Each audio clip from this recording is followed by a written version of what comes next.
Welcome to your 2022 Wildwood Platinum FSX 179 DBKX. We're going to start right in the back bumper here. If you just kind of reach in, pull that cap out of there. Inside of there, you're going to find your sewer hose. Just take note of those two adapters here. That's all be hooking it up to your sewer system. And the hose itself, once fully extended, is about 20 feet long. We're just keeping it stored in the bumper here just to help keep any sort of stench out of the unit, keep things that little bit fresher for you. And that cap just presses back into place. In this corner here, you'll notice these two little caps there. You're just going to unthread those, and those are your low point drains. They'll drain out your water system. Purpose of that would be if you're leaving the trailer for a while, don't want your water going stale or stagnant. You open those up, drain it all out. Secondly, would be for winterization. You just want to get all that water out before pumping antifreeze through. In this corner, as well as in each corner of the trailer, you're going to find a stabilizer jack here. What they're going to do is they're just going to run down, contact the ground, give it another turn or so just to firm it up, and they'll just get rid of any sort of bounce or sway that you see you got in the unit right now, just to keep things firm while you're out camping. I step forward from there, and we're going to find your sewer system. So that cap there, you're just going to kind of press it in, turn it, and you can pull it off of there, and you can see it's got the same 2 years that your sewer hose had. You'll attach it the same way, press it in, give it the turn, clicks into place, and there you have it. On the right, you get a black valve, so that black valve's controlling your black tank. Black tank is filled from your toilet, so that's of course going to be your dirtiest water, so we'll be dumping that first. Once that's done, you'll come down to the gray. Gray tank is filled from your Gray tank is filled from your sinks as well as your showers, so typically cleaner water. We'll dump that last just to help keep that hose as clean as possible. Back in the corner here, we've got your cable inlet, so just a coax cable, plug into there, fire up at your TV location. Step forward, we've got a black tank flush here. So you may notice over time after you've gone and dumped your black tank and you know for a fact it is empty, your monitor panel still may be reading a third or 2/3, whatever it may be. Typically some debris inside of that tank just hanging between the probes causing that misread. So what you're gonna do is just take your water hose, plug it into there, open up that black valve, turn on the water, and that'll just flush out that tank, getting rid of any sort of debris that could be causing that issue. Another step forward, and you've got this little port here, so as you pop that open, you'll find a little notch in the bottom corner there. It'll line up with this notch here. You're gonna kind of press it in, give it a little 1/8 turn, that'll lock it into place, and then you get the threaded collar in the back there to really lock it down. Following the cord back, you're gonna find a standard 30 amp end there. Most campsites are gonna have that. You can just plug straight on in, and you're good to go. We do also provide you with a 15 amp adapter, so if you're looking to plug in at home to a standard outlet, you've got the power to do so. Right here, we've got your fresh water connection, so you're just gonna unscrew that. It'll pop out of there. You're gonna get your water hose. It'll plug it into there. Turn on the water, and that'll fill up your freshwater tank. You know that tank is full once it starts spitting water out of that vent there. Just tighten her back down once you're done. Below that is your city water connection, so you're just gonna take the same water hose and plug it into there, turn on the water, and that'll just pressurize the lines throughout the unit. Your freshwater tank drain is actually just right underneath here, so you get that one little white cap back there. Same as your low point drain, so just unthread that cap, and that'll drain out that fresh tank for you. Right here, you've got your hot water tank, so you're just gonna line up that keyway and you can pop it on open. All of your controls for turning it on are just inside of the unit. Before we do turn it on though, we will just kind of come out here. You're gonna hit that pressure relief valve, make sure you get that shot of water out of there. A little bit of water coming out so letting you know this tank is full. It's safe to fire it up, and you're not gonna burn anything up by doing so. Once we do get inside and fire it up, I will also go over a reset procedure, and the button that I'll refer to is just right here. Closing it back up, you're just locking down that keyway, and there you go. Another step forward, we got the exhaust for your furnace here, so if you're ever running your furnace, you just want to make sure it's not blocked off. It does get hot. Straight up from there, we've got the vent for your stove. So of course, propane stove is putting off fumes whenever you're using it, so you just want to make sure this flap here is opened up, allowing those fumes to be evacuated by a fan inside. Once you're done, you're just going to kind of push it into place. You'll hear it click.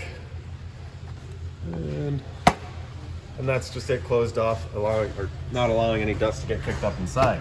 Storage compartment here, so as you open that up, just the magnetic latch holds it open. It does see straight through to the other side. You're gonna get a water hose in here, as well as a park adapter. So your 30 amp cord into there, 15 amp to a standard household outlet.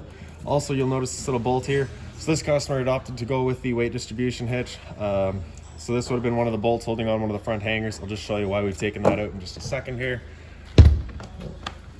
So around front of the units, you've got your battery disconnect switch up on the frame there. So you just got that little box with the key. That key pointed up like that, that's your battery turned on. Turn it out and pull that out of there, that's your battery disconnected. The battery itself is housed inside of this box here. So as long as you're plugged in through that short cord in the back or your 7-pin to your tow vehicle, that battery is charging for you. And that battery box is also why we had to change that bolt out. So as you can see, there isn't much clearance there. So with that long bolt in there, there was not room for it. So we just switched that out for a shorter one. Standard barbecue style propane tank here, so you just got that valve there, you're gonna turn to open it up. Standard tongue jack up front, one way's up, the other way's down. Around the other side of the unit, you got a solar panel plug in right here, so just a 2-prong plug will plug into there, charge your batteries. Other end of your storage compartment, as you open that up, same magnetic latch. Down in here, you're also gonna find the manual jack for all of your stabilizers, so that just fits into the end, just a 3/4 inch end.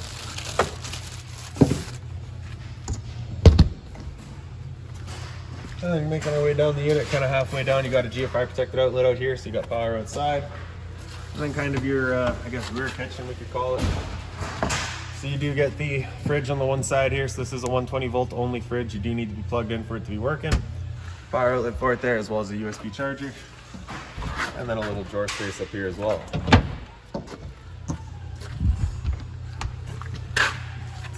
Around back of the unit, we've got a exterior shower back here, so you're gonna get a key just like this little guy there. Stick it on in and open her up. And then you just get the standard head and hose, hot and cold water, so if the dog's out getting muddy, you can spray him off before he gets inside.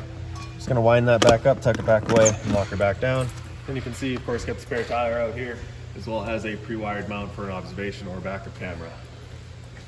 We'll make our way inside of the unit now. Your assist handle is up 90 degrees, falls into place. Then your door, open up your door. The door is just on the friction hinge. It kind of sits wherever you leave it. Do keep in mind that if you have that door wide open, it does run into that awning arm. So if you're ever running your awning, you only want your door at about 90 degrees or so. You're gonna grab this step here, pull it straight out, flip that last step over, then we can step inside. So first things first, right on your right, we've got your fire extinguisher there, so that's standard, pull the pin, point, and shoot. Right behind that, you're gonna find your pre-wire location for a solar charger, so if you're looking to go that route, it'll be mounted right here. Below that, you do get a USB charger and a power outlet there. Up on the wall here, you've got kind of all your controls. So this light switch on the right there does that one entry light above your dinette. The rest of the lights throughout the unit are just on their own center push buttons.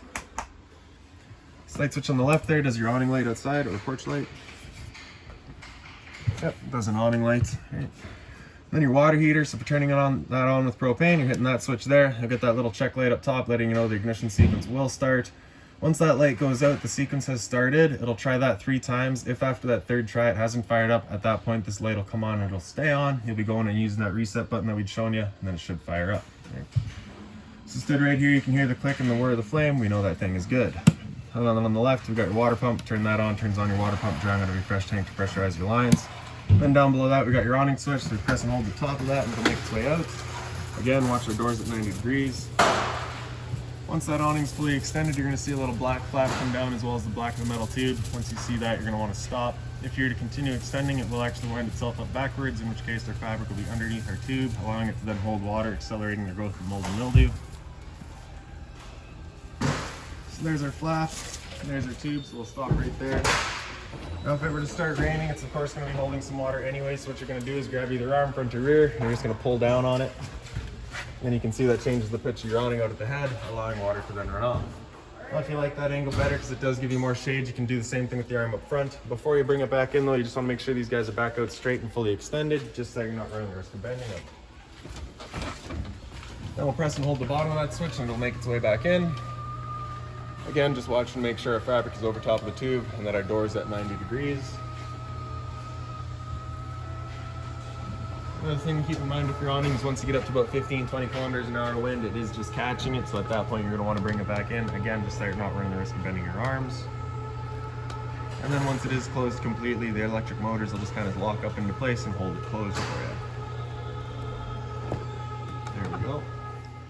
So right up top of your winder system here, got on the left there, you got your battery, so press and hold that, and then you can see we're currently C for charging, G would be good, F is fair, L is low. Your fresh tank, as you fill that up, you go to 1/3, 2/3 and full. Same idea for your black and your gray.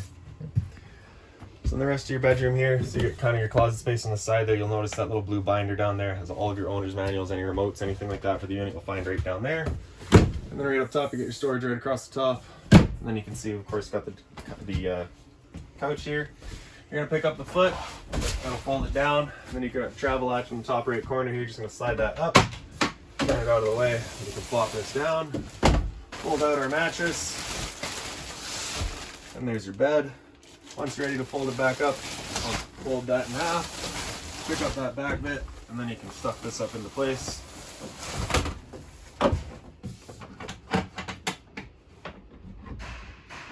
Just line up that travel latch and slides into place. Then your emergency exit over there.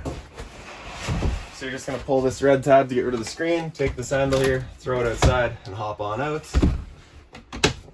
TV back right here, so if you're looking to mount a TV, it's going right there. Straight up above it, you're going to see you are pre-wired for Wi-Fi. In the back here, you've got your cable and satellite outlet. And then in the middle there is your antenna outlet. So you can see a little green light there turned on just by this little button there. Just ensures, or just lets you know that your antenna is turned on.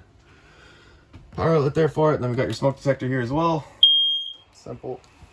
USB charging as well as a power outlet. And then we got your LP detector here. So propane saver there. It sits on the floor. This guy detects it and starts going off just like a smoke detector would. Like I'd said earlier, lights throughout the unit, just on their own center push buttons.